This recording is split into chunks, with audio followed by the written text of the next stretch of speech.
All right, welcome everyone. We're Semblance of Sanity. I'm Caleb. I'm Jacob. And we're here for Castlevania, Season 2, Episode 4. We in a vault. We in a vault. Yep. We're getting magic items. Indeed, a proper place to find items of vampire slaying and hunting of the undead. And learn more about the Belmonts. Learn more about the Belmonts, who totally didn't use dark magic at all.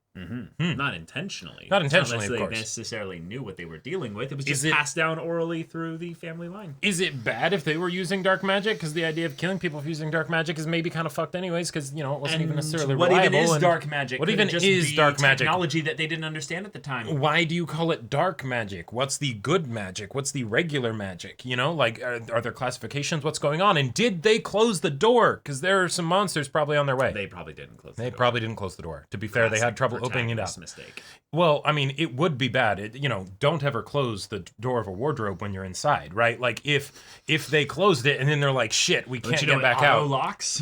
Yeah, exactly. You know, they figured out how to get out from the outside, but what about getting out from the inside? You know, Yeah. like that could be bad. It's just Minecraft. You just dig sideways and slightly up. You know, you just make stairs. Yep, and, we figure out who survives and which two become additional skulls next to the vampire skulls. I don't know. Clearly, you know. Sypha is just an earthbender that hasn't used her earthbending yet. Oh no, that's a good point. Yeah, just do a tunnel out another way. Exactly. That's what I'm Around saying. it. Around it. Yeah.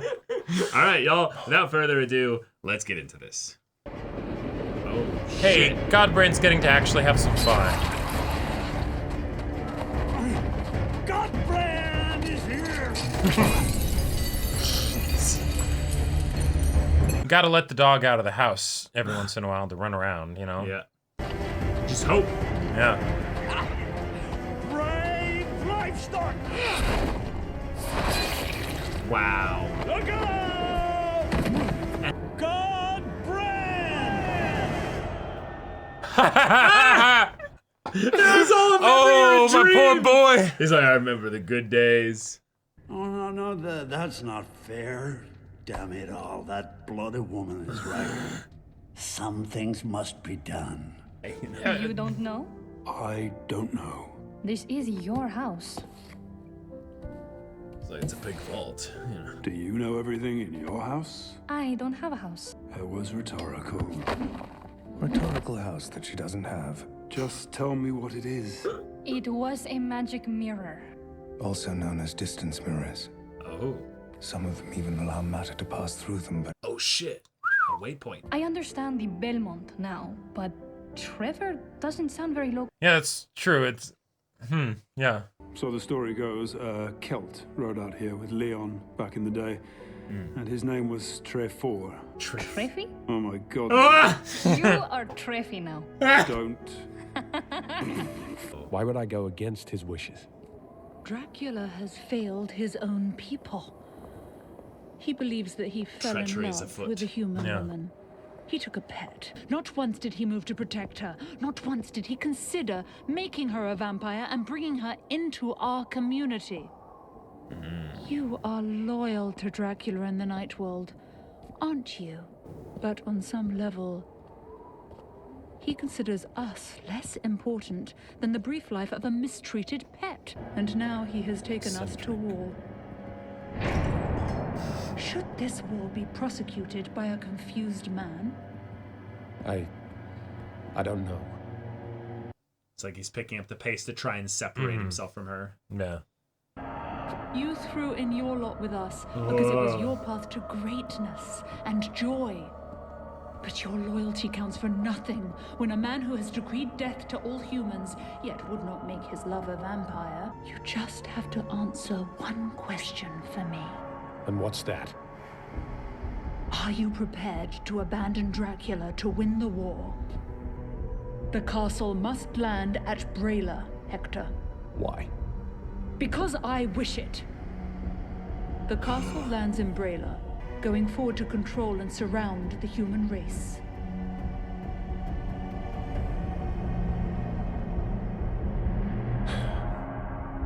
Dracula is powerful. Your forces alone may not be enough. Brilliant, Hector. I want They yours may too. not be. Which is why you must do something for me. Oh. Gotcha. Okay. All right. That's why she wants him. I was gonna say, like, you can I just do kind your of want thing on this your priest to come back too and own. be like, I mean, I'm sure Dracula would love to be able to kill the priest with his own hands. I heard you moving across the sand. hello. That's very good, Isaac. Most people can't hear me moving at all. There's nothing out here but the sand. What brings you out here? You. You have need of my work.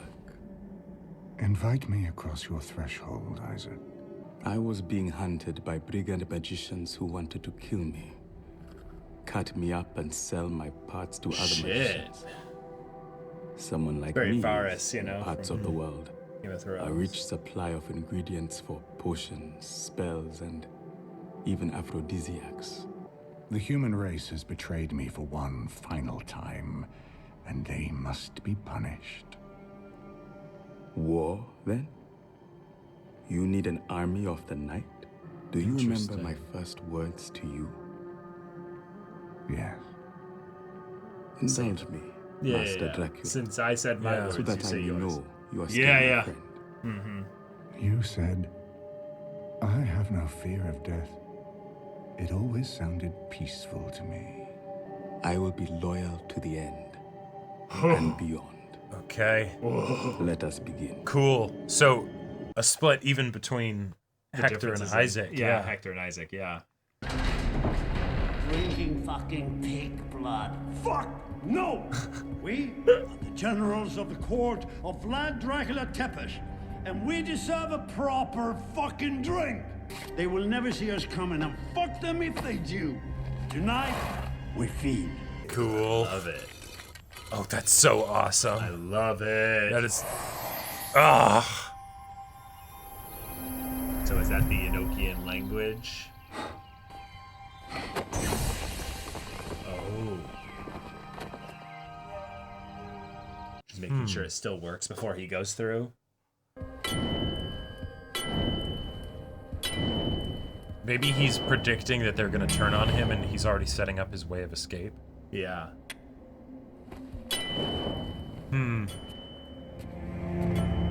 Stopped enough to give him the opportunity to say something. Isaac, I feel like the tone of the war hall is turning against me. Even Hector looks at me as if he no longer knows me. Probably the same little boy who didn't understand why he was beaten for keeping pets. Well, his pets were reanimated dead animals. He really only understands pets. That's how he perceives your war.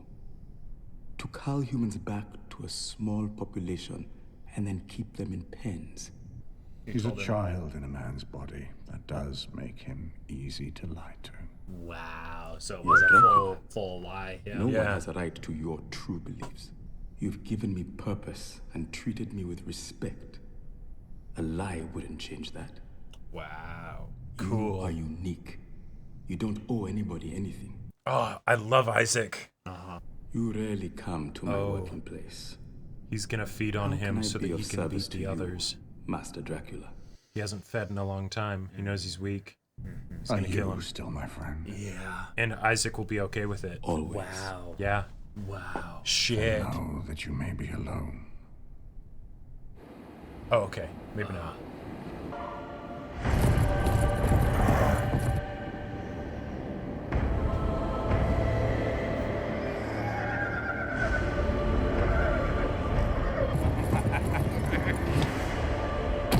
Even if it's a small W. No asking to cross the threshold. Because he could just come through the wall. Oh, sure. Oh. Oh. Ho, ho. Oh my God damn. Oh, damn.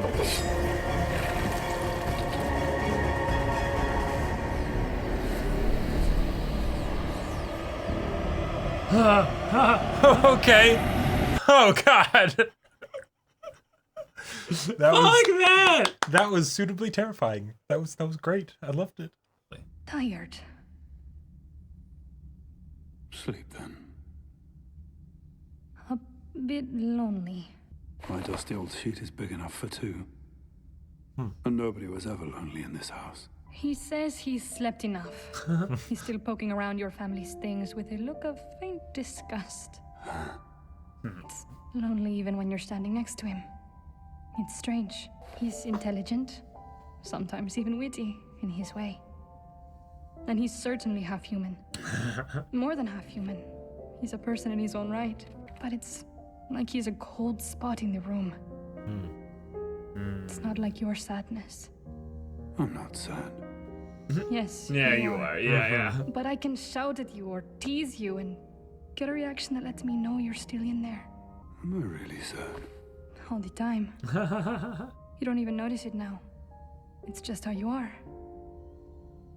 And then, sometimes, you'll tell me nobody's ever lonely in your house. And offer me your stinky blanket. That stink might not be in a blanket. As she's asleep. Oh, That was so sweet. This is so cute as fuck. Oh my god. Carmilla's making a lot of sense to me. In what way? There's no plan. Dracula doesn't act on our recommendations. He barely listens to you and Hector. There is an intent. We don't need strict battle plans. We simply follow his intent. Yeah, Alucard is nothing, a spoiled child. Oh. Alucard knows almost as much as Dracula himself, and he's almost as strong. And it turns out violently opposed to the war because his human mother wouldn't have wanted it, or Some shit. You would betray Dracula.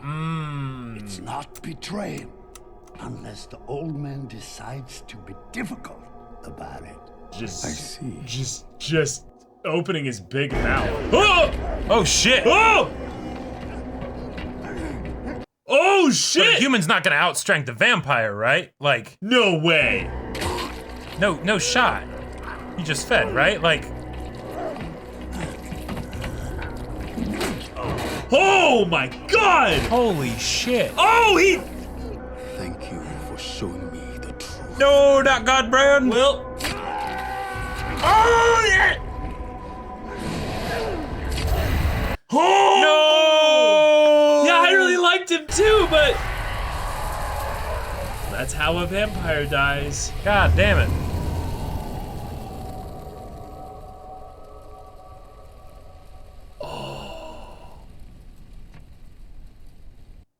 Turned to ash.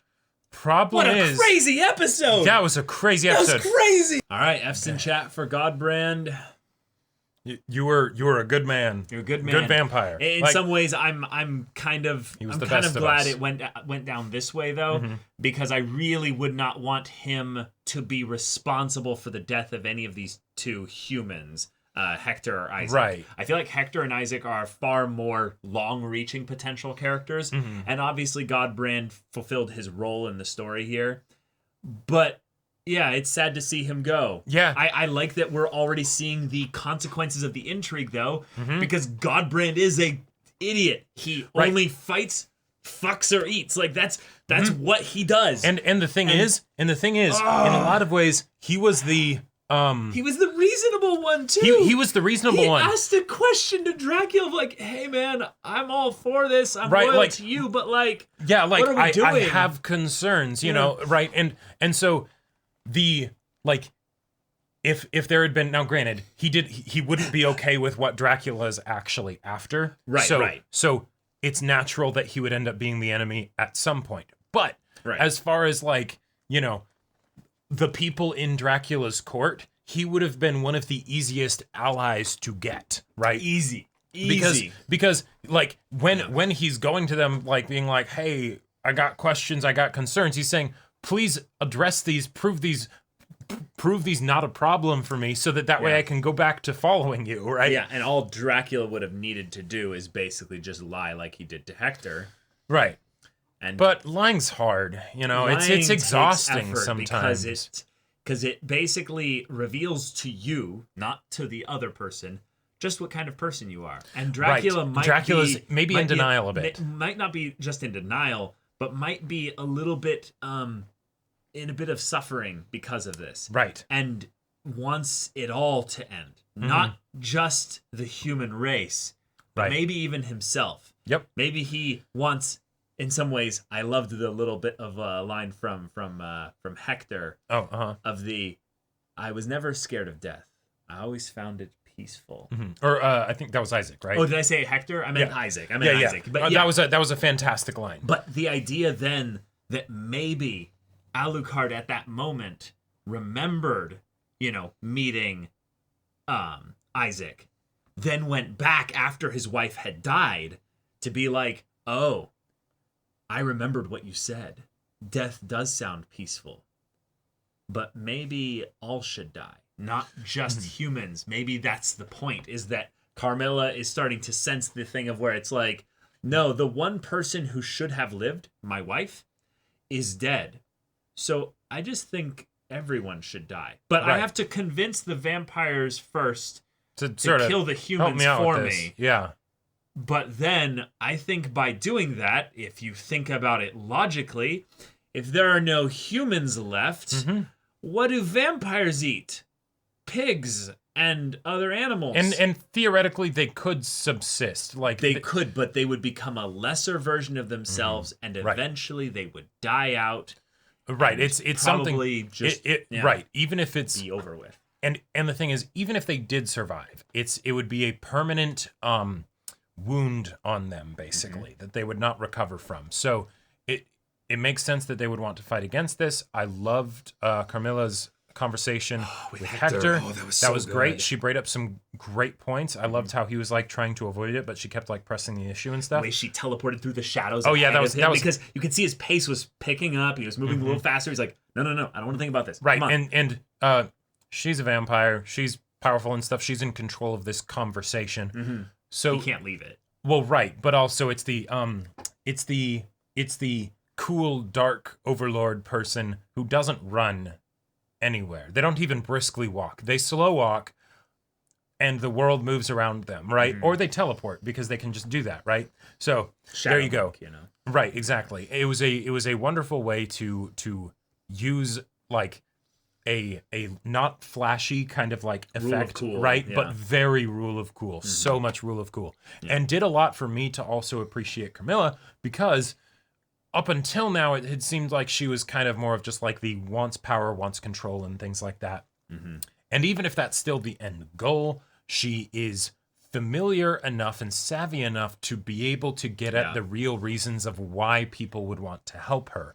She has, in a lot of ways, what Dracula lacks.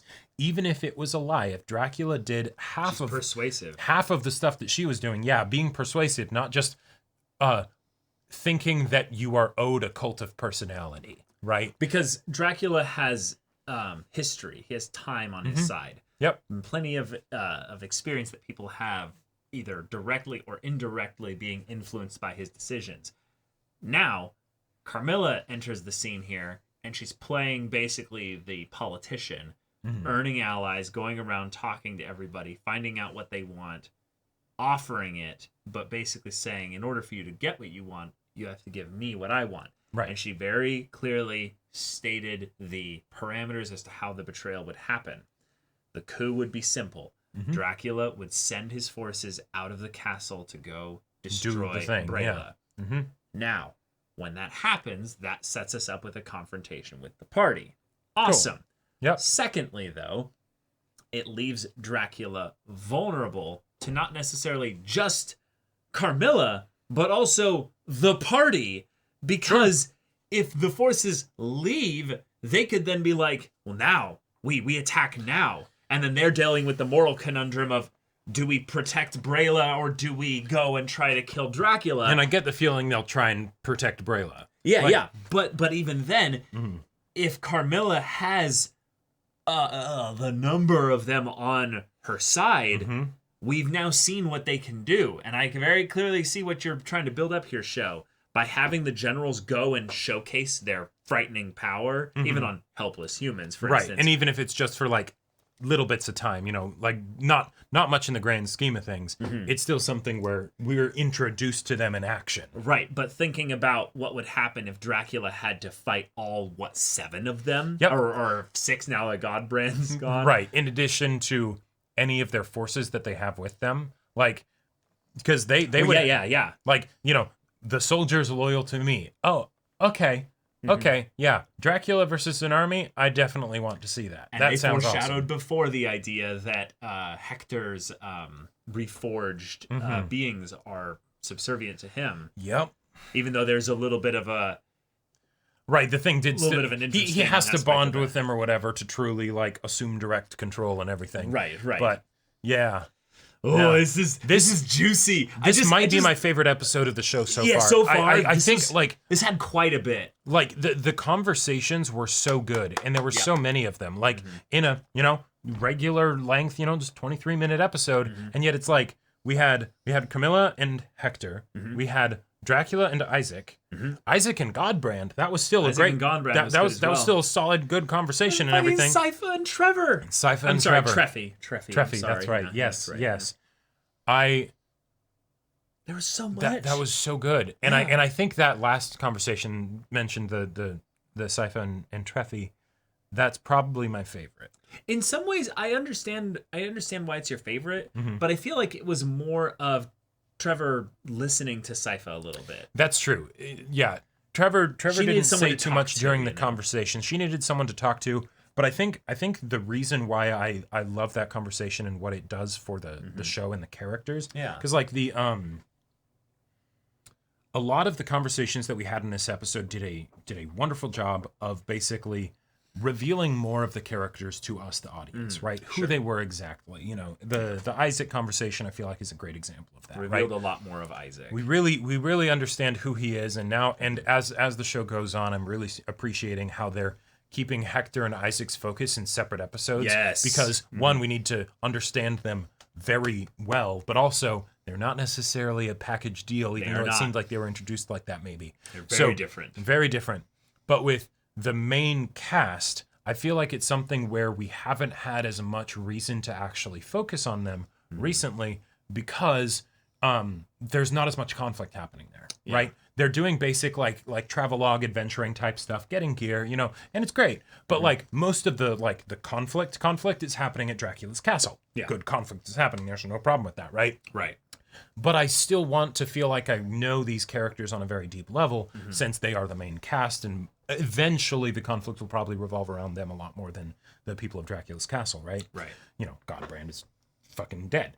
So, and I get the feeling a lot more will follow. So having that where we get to see not just who they are as people, but what they understand of each other, I feel like was a very just emotionally poignant moment, and being able to see something that cuts past the wonderful witty banter that we've gotten up till this point, where we see what the dynamic of it is, why they do that, the purpose that it serves, and the thing that goes beyond that, right? Yeah, there's a simple human empathy that was kind of shown here with Sypha trying to understand the idea that Alucard, while being Dracula's son, is maybe even more human than vampire. There's aspects of his emotion that he very much shows. It's not subtle. It's very much there, but the response given to it is one that is cold. And I love that the idea is that there's almost like a sandwich here. There's the human and the vampire kind of mixed together as the upper crust. Okay. And you can see that there. But underneath that, there's the vampire.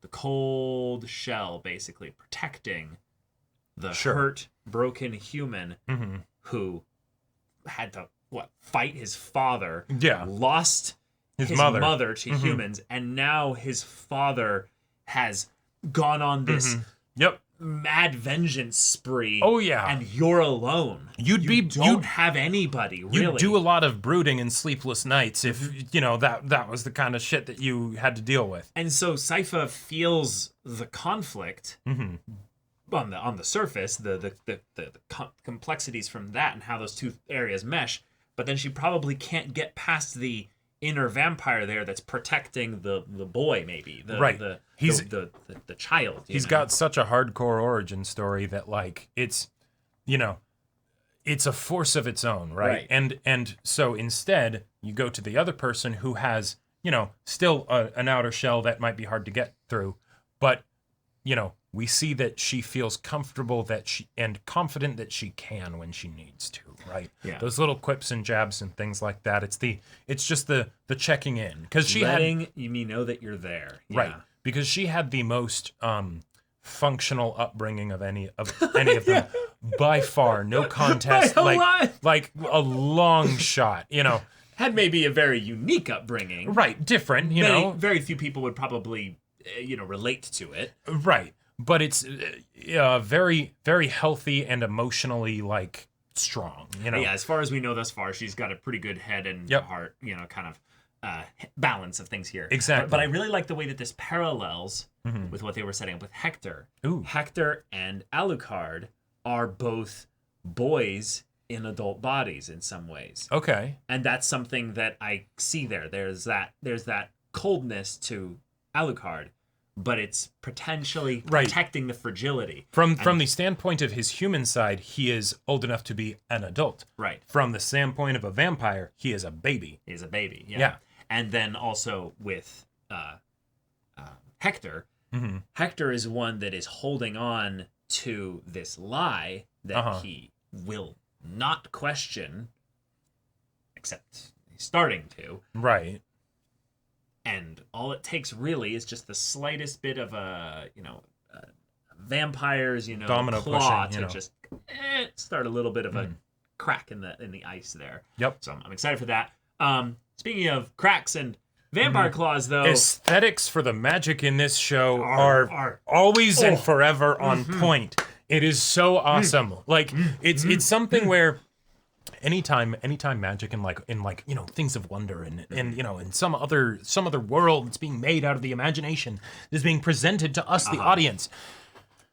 Show don't tell being done in this way just gives my heart so many warm fuzzy feelings. Because we have enough exposition that's been given in the past to know that this is probably the Enochian language. Yep. It's something that's been referenced before. Right. The idea that there's an elder magic language of sorts that is a runic thing that they showed on the mirror that they did at the vault, so they can show another mirror that gives us the info as to, oh, here's an example of that magic item being used in an effective way. It can send items through it. Oh, right. Cool. Why did Dracula do this?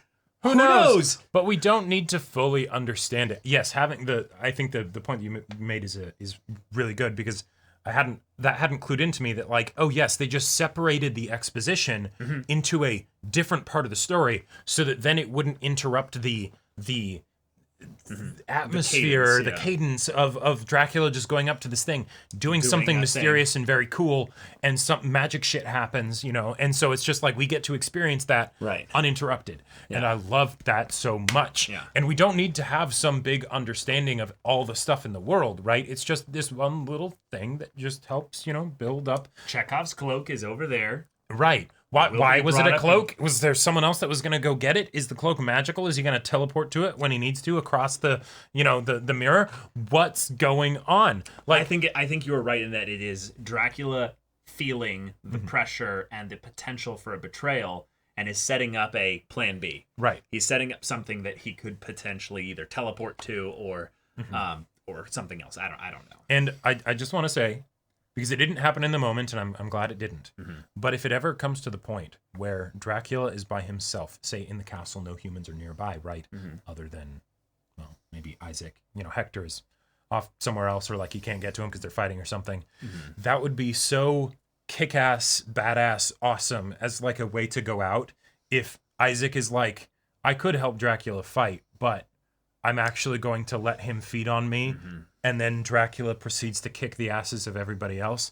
Like and holy he shit. Dies in his arms after. Right, exactly. Like that. If that happens, holy shit, that would be so cool, so badass and awesome, and like, and it would further isolate Dracula. Yeah. And then I would love to have that be a reason as to why right. Hector can then separate from this whole thing and eventually join the group. And right. I want Hector to be the fourth member of the party. Absolutely. Because I feel like that's... He brings the mascots. He has the pets. We need that in the main cast. Oh, wait, you know? actually, no, that's a good point. He can't be a member of the party. I just realized why. What? He's a necromancer, which means he has to have a physical location where he does his shit. And this is a roving... He was able to do it with the coins party. before he had the hammer, you know? I guess that's like, true. But I think... Maybe. Yeah, and you know, it's just quirky aspects to the pets. You know, they could get past that. They have a half. Okay, I still vampire want in him their to, but my brain is telling me he can't for mechanical story meta reasons, which is sad. But okay. But something else Yeah. when I was like, because the whole Isaac thing is still going around in my head. That would also be perfect and poetic because then it's coming full circle of Dracula as a result of him not letting go and of what happened to his wife.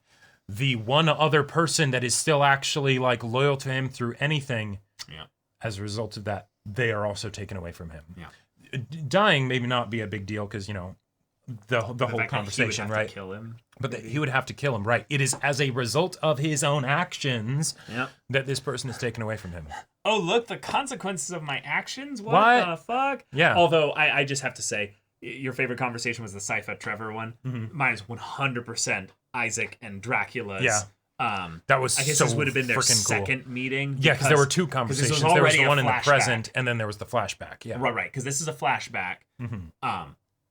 After he had already met. Oh, yeah. But just the way in which he basically said, Yeah. can you please say the words for me so that I know that you're still my friend? And then he's like, no, I want you to indulge me, Dracula, so I know that you're still my friend. And Dracula does. And Dracula does, but the words that he said were ones that in some ways felt like because I mentioned earlier in the discussion, they feel like they're words that Dracula could use at some point. Basically, that death always seemed peaceful. And yet Dracula's whole thing that he's doing right now, his motivation, is because of a death that has made his life anything but peaceful. So yeah, and I gotta really say, excited for this. Having this kind of Isaac characterization here, actually, I would say is very, very important, specifically because Isaac introduction was so hardcore that like it would be very easy for him to become a caricature of that, of the all people must die, the body must be purged, I will self-flagellate, and all of this stuff, right? Whereas with Hector, it was a lot more like, oh, I had shitty parents and this whole thing happened, and now I'm the person that I am, right? Like affected by it, but potentially removed from that situation, right? For sure. Yeah. But getting this tenderness between the two of them, like where it's genuine care and trust, very human seeming kind of thing. Like, just gonna throw that out there. But all right. Carmilla is a very wily, sneaky, scheming snake here. Yep. And I don't think she's going to fail. I think in some ways, the way in which she's going to fail more so is that she's not going to kill Dracula. It's more that she is going to successfully make a coup, though. And Dracula might be like kicked from his castle. Well, and even if he could be kicked from his castle, but even if he does win, like he has to flee, basically. Right, but like let's say he does actually tear apart all their forces. Okay. That's still not much of a victory because then you have, maybe half the forces in order to keep doing what you were doing. You don't have the undead, and things like that. Like that's potentially problematic for your whole I'm going to eradicate humanity. Then the odds for the squishy meat sacks might actually go up a bit. I just had a comic power scaling weird question thing.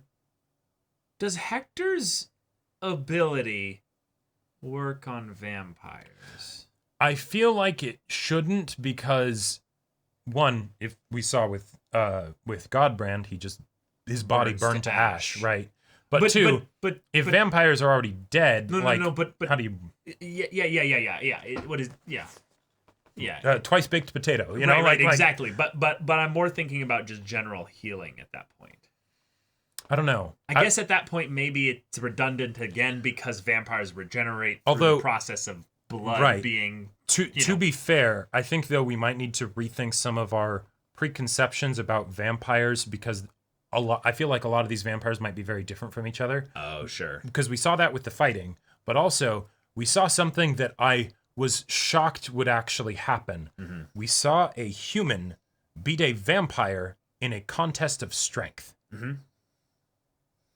Not just combat prowess, but like actual strength. Like Godbrand was actually struggling with Isaac, and Isaac was able to best him in that way. Yeah, I think it's the point that Dracula is the one that has the superhuman strength. Right. He's the god among gods kind of a thing, right? But like just because you're a vampire, that doesn't necessarily mean that you'll have a lot of these other things that are commonly associated with vampires. And one of the other things that might just be a thing in this world is that humans are not necessarily all frail, weak beings. Sure. So yeah, Isaac might also be fucking strong. Right. Maybe his purified the body thing, like, you know, who knows what could be happening with Isaac or something. Mm-hmm. You know, I think also what needs to be kind of said here is that he got the jump on him, and he specifically went for the throat. So once you're asphyxiating, but that was one of the other things I was wondering about.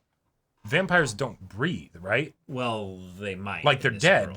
World. They might in this world. Yeah, sure. Yeah, like, I would say they do. Mm-hmm. I would say they do. I feel like if anything, these vampires seem to be more like a different race rather than a cursed human. If that makes sense. Right. Less of the living dead kind of a thing, and more of the like monstrous, just other entities. Yeah. Right.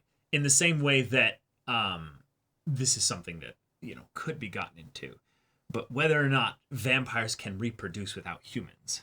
That's another great question. Can they do the sex? Yeah. Because we know they have sex, Jacob. Well, no, I know, but like, I'm talking about reproduction. Right. Meaning if they don't use protection, there's fairly reasonable evidence. Brood, No, right. There's fairly reasonable evidence that if they can breathe, then they can also breed.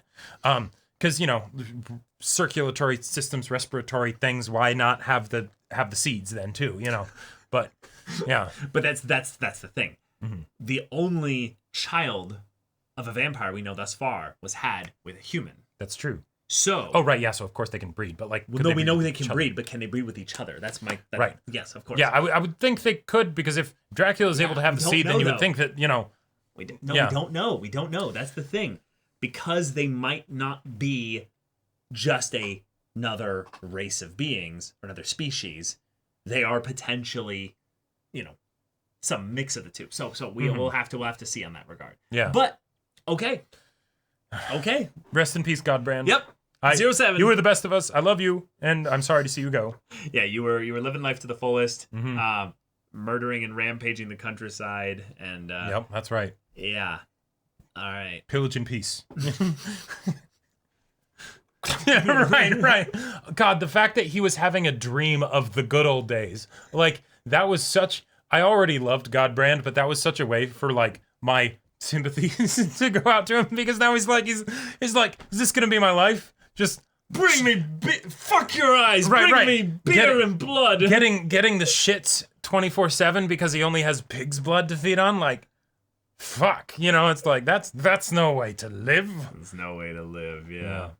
But if you want to have a great time watching our next episode's reaction right now, go check out the link in the description below for our Patreon. You can get an early access there. You can watch full-length timer reactions there, and all this comes with Discord access, so you can chat with us in the community there about this show, and other shows like anime in general, and also be sure to check out our Twitch channel. If you are also a fellow Godbrand enjoyer, we do streams every weekday. The link is in the description. Yeah, so if any of that interests you, we'll see you there. But until then, we're Semblance of Sanity. I'm Caleb. I'm Jacob. And we'll see you all next time.